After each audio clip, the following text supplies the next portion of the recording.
todo ano sempre é a mesma coisa. Ou você vai ficar gripado, ou alguém próximo de você que vai contrair a doença.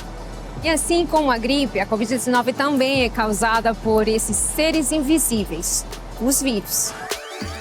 Um ser pequeno, indesejado, que diferente de um mosquito ou uma barata, não pode ser visto e muito menos capturado. Presentes em todos os ambientes, cientistas até atribuem um vírus a cada estrela no universo em 100 milhões de vezes. No programa de hoje, vamos entender o que são os vírus, por onde andam e seus efeitos. Por isso eu vou ao Museu de Microbiologia do Instituto Butantan. Para as bactérias, com certeza, ele não é um vírus do bem. Porque ele infecta as bactérias e pode destruí-las. Desmistificar algumas questões sobre os vírus. Coisa, parece como que os vírus são mais protegidos que a gente, né? Eles são muito espertos. E tentar entender um grande dilema. É muito contraditório imaginar que a vida começou a partir de um RNA que daria origem a um vírus e que então daria origem a outras estruturas mais complexas. É interessante pensar que quando a gente olha para o céu e vemos estrelas e imaginamos tantas possibilidades de vida, com o microscópio é bem parecido. Quando você olha através dele, é possível observar uma parte pequena de um universo quase infinito de micro-organismos. Esse, por exemplo, é um microscópio óptico. Para ver um vírus, como o coronavírus, é preciso de um microscópio eletrônico, já que os vírus são 10 a 100 vezes menores que uma bactéria. E não se enganem quanto ao tamanho, porque, como temos visto, eles podem ser letais, causando doenças como a Covid-19. Covid é, na verdade, uma sigla para a expressão em inglês, Coronavirus Disease, que em uma tradução literal significa doença de coronavírus. Já o número 19 indica o ano em que o vírus foi identificado. É interessante que os vírus, eles são micro-organismos intracelulares, eles vivem somente dentro das células, somente dentro das células é que eles conseguem se multiplicar. E utilizar o maquinário de produção de proteínas de dentro da célula para ordenar a este maquinário produtor de proteínas que faça proteínas que compõem as suas próprias estruturas.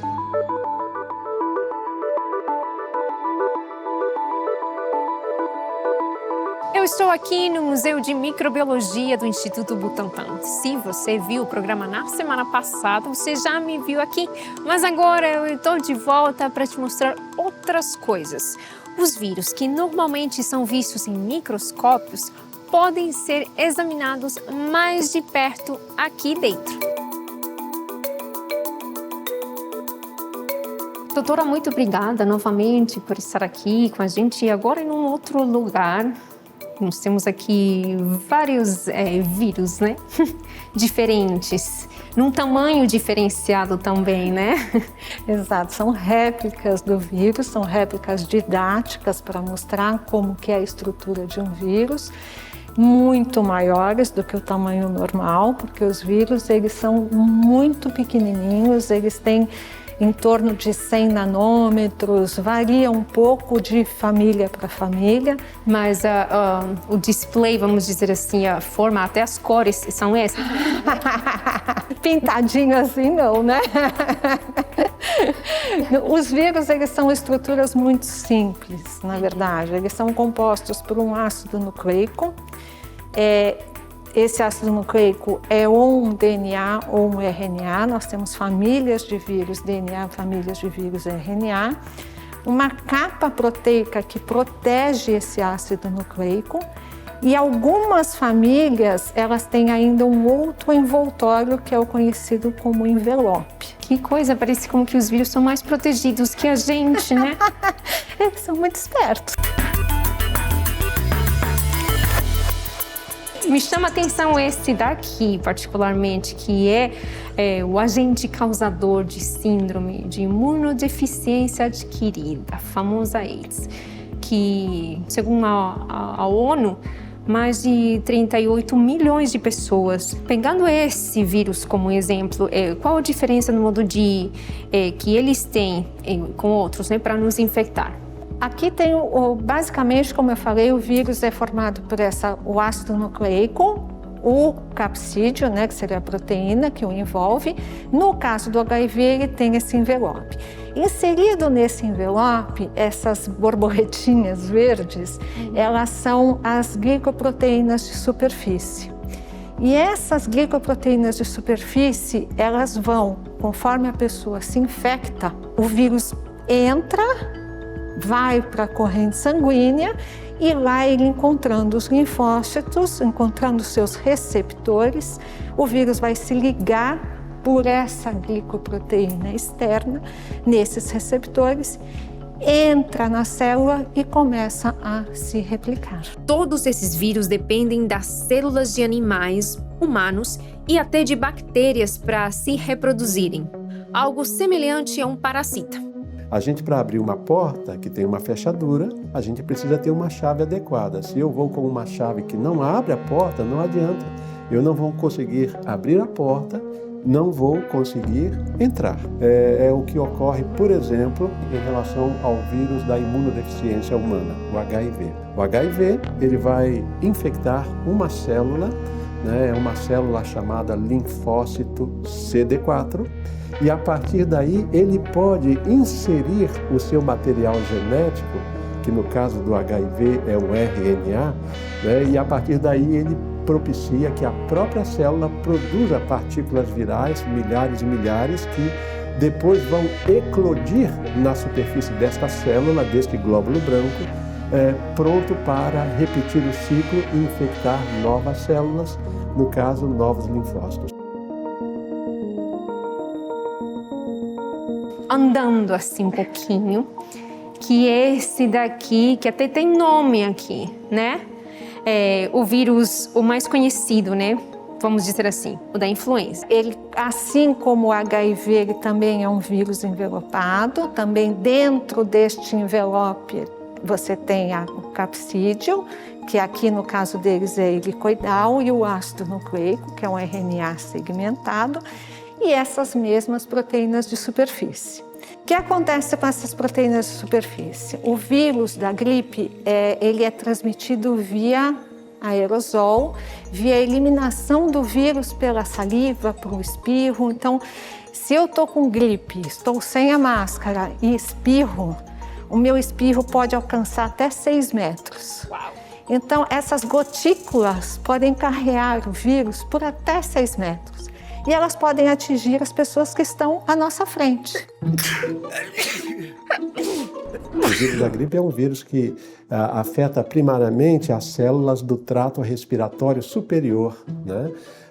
Da traqueia, dos brônquios, mas que também pode comprometer as células do pulmão em si. E então, quando ele acomete o trato respiratório superior, nós temos glóbulos brancos que migram para a mucosa do trato respiratório superior, para a mucosa dos brônquios, e aí travam uma peleja, uma luta contra estes vírus.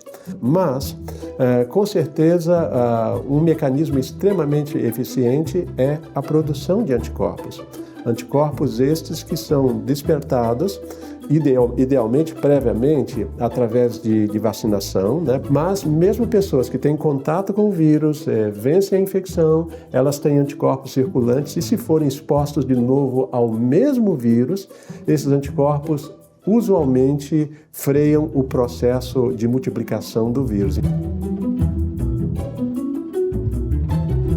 Bom, esse, vamos dizer, sim, né, o vírus que causa a gripe. Mas o resfriado é causado por um outro vírus, não é? Exatamente, porque é algo que todo mundo confunde, né? É extremamente comum uma pessoa virar assim, estou com uma gripe. Estou com uma gripe. Tomei a vacina de influenza e estou com gripe. Na verdade, existe uma grande diferença entre gripe e resfriado. Então, a gripe realmente é quando ela é transmitida pelo vírus influenza. Esse daqui. Esse daqui. O resfriado é quando ela é transmitido por um outro vírus, que é de uma outra família, que é aquele ali que está naquela pontinha, que é o rinovírus. Então, eles são duas famílias completamente diferentes que vão transmitir a doença. E o que é muito importante a gente ter em mente, para você dizer que você está com uma gripe, você tem que ter algumas características sintomatológicas. Então, por exemplo, a pessoa ela precisa ter febre, dor muscular, aquela sensação de quebradeira, aquele cansaço muito grande. Aquele corpo mole. Corpo mole. Então, ela precisa ter pelo menos 2 desses sintomas. É um sintoma bem abrupto mesmo. E ele dura 2 a 3 dias. O resfriado, nem sempre você tem febre. Você pode ter, mas não é comum você ter febre. E você tem não é esse início abrupto que a gente falou, é uma coisa um pouquinho mais gradual. Como você sabe se é um rinovírus ou se é uma influenza? Clinicamente falando, é muito difícil. Existem testes de diagnóstico para as viroses respiratórias, que são muitos vírus que podem dar sintomas semelhantes à gripe, que inclusive a gente chama de flu-like.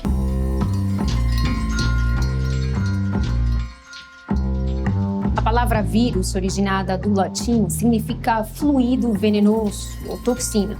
Seres que não são formados de células, presentes em diferentes organismos. A herpes, por exemplo, é um tipo de vírus que se instala no sistema do ser humano e pode se manifestar ou não. De acordo com a Organização Mundial da Saúde, a OMS, cerca de 70% da população mundial com menos de 50 anos estão infectadas com esse vírus. A gente vê exemplos de vírus, por exemplo, a herpes, né, e tantos outros. A gente pode falar que eles são seres inteligentes? Com certeza, podemos falar que são seres inteligentíssimos, né? Apesar de serem organismos tão simples, constituídos de uma única fita de ácido nucleico curta e com poucas proteínas, relativamente poucas, quando comparamos com os seres mais complexos, né?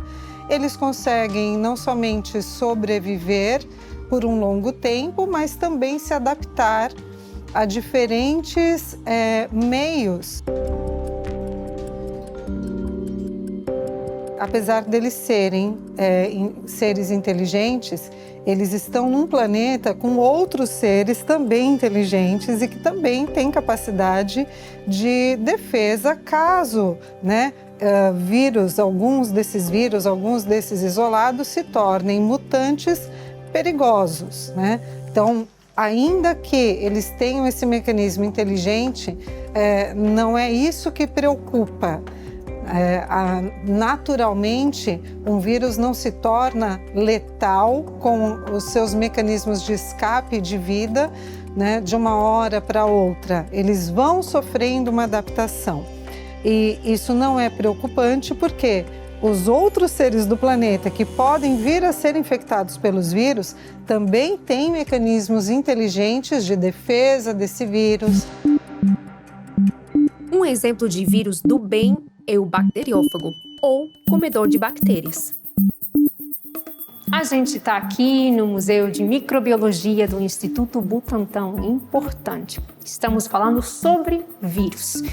E, particularmente, um específico que eu deixei assim, só um spoiler, né, doutora? Venha por aqui, porque eu já vi que você gosta de falar desse daqui, o vírus do bem. É realmente um vírus do bem? Existe isso? Depende para quem você está falando. Se é para o nosso bem ou para o bem das bactérias. Vamos dizer para o nosso bem, qual dos dois? Para as bactérias, com certeza, ele não é um vírus do bem. Porque ele infecta as bactérias e pode destruí-las, né? Pode romper a bactéria, liberando vários vírus e que se replica dentro dela.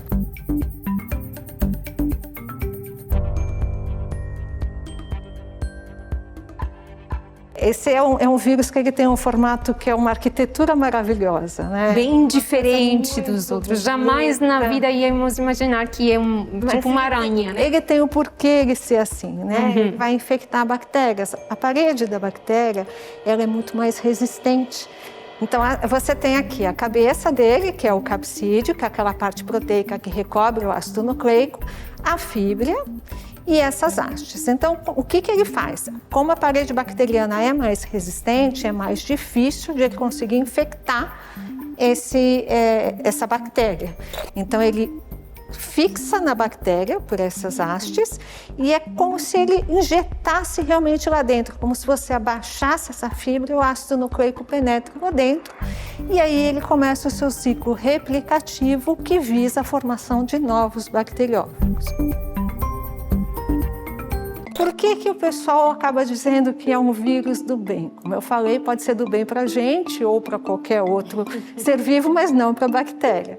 Mas o porquê que é interessante, né? Já no século passado começaram os estudos com esses bacteriófagos para tentar conter infecções bacterianas. Então, infecções causadas por bactérias no nosso corpo.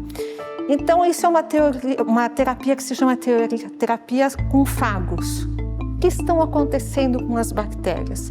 Com o uso em larga escala de antibióticos, muitas vezes indiscriminadamente e sem necessidade, as bactérias começam a apresentar resistência. Ou seja, aquele antibiótico que antes tinha um efeito, deixa de ter esse efeito. Nisso que entram os fagos. O bacteriófago, ele como atacaria especificamente aquela bactéria, então você teria um tratamento que seria específico para aquela bactéria. Como a ciência moderna entende o surgimento do vírus? A origem dos vírus tem várias teorias, ninguém sabe muito bem de onde veio. E tem aquela pergunta que minha filha sempre me faz, se vírus é vivo ou é morto, né? Também você pode escolher, porque é uma questão filosófica, não é uma questão científica. Eu acho que eles são vivos, né? Mas a questão é que os vírus são muito variáveis, eles têm o mesmo tipo de linguagem do ponto de vista genético do que os seres humanos. A única diferença é que você tem um grupo grande de vírus, assim como o corona, que o material genético dele é RNA. Todos os organismos vivos na face da Terra, o material genético deles é DNA. Não existe nenhum animal, nenhuma planta que o material genético seja RNA, só os vírus. Então, esse processo de evolução, no caso dos vírus, por exemplo, a gente, né, o processo evolutivo do ser humano, ou mesmo de plantas e tal, como é que ele se dava, né? A gente tem uma criança, se essa criança nasce com alguma doença genética grave, essa criança morre, e esses genes defeituosos não vão ser transmitidos porque a criança morreu. Então é um processo lento. O vírus não, esses vírus que a gente está falando de RNA, a estratégia deles de evolução é produzir milhões de cópias de si próprio, cada uma diferente da outra. Então, essa questão das mutações sempre acontece em todos os vírus. O livro A Origem das Espécies, de Darwin, apesar do nome, fala sobre como a seleção atua na evolução das espécies, mas aí que tá. Como surgiu a vida? Entre as muitas hipóteses apresentadas pelos cientistas, o vírus pode ser uma peça-chave. Você já viu aqui comigo que os vírus são seres repletos de informações, mas que para se reproduzirem, eles dependem de células e outros organismos. Segundo virologistas, constantemente o vírus pode até modificar o material genético para se replicar. E se um vírus altera o material genético, ele pode ser uma ferramenta importante na mudança e evolução de novas espécies. Teorias evolucionistas trazem especulações de como teriam surgido os vírus, que na verdade teria sido potencialmente os primeiros seres a existirem, dada a sua baixa complexidade, comparando com outros seres mais complexos, né?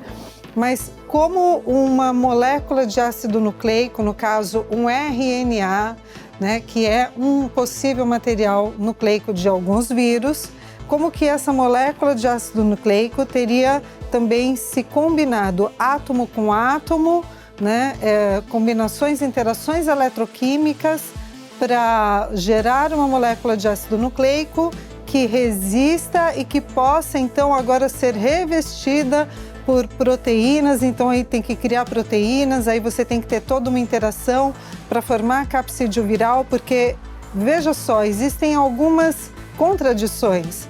O material genético de muitos vírus é feito de RNA, um ácido nucleico. Mas o RNA é um ácido nucleico extremamente sensível à degradação. Então, se ele foi feito a partir de um ambiente, de uma esfera, que seria uma esfera não propícia para a sua durabilidade, né? Então, é muito contraditório imaginar que a vida começou a partir de um RNA que daria origem a um vírus e que então daria origem a outras estruturas mais complexas. Por que vale a pena conhecer e estudar mais sobre os vírus? E os vírus são um desafio constante para a gente, né? Porque, primeiro que eles estão em constante evolução, é importante nós monitorarmos a circulação dos vírus, os conhecidos e os que ainda estão para ser descobertos, que infelizmente é algo que a gente precisa conviver com o desmatamento que nós temos hoje, a invasão de florestas. Ninguém sabe o que tem lá. Foi muito legal conhecer o Museu de Microbiologia do Instituto Butantan. Por mais que a ciência nos mostre, ensine e até venha a divergir sobre os vírus, ele ainda tem um longo caminho para entendê-los. Você pode dizer que ele surgiu ao acaso ou que Deus o criou. E se você fala em Deus, o questionamento se Deus é bom porque existem vírus ruins aparece na hora.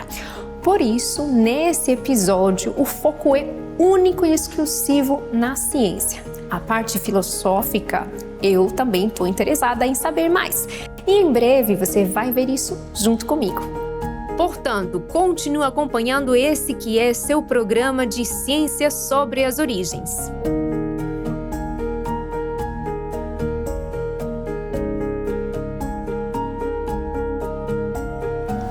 Está gostando da temporada? Temos alguns outros vídeos aqui que acho que você vai gostar.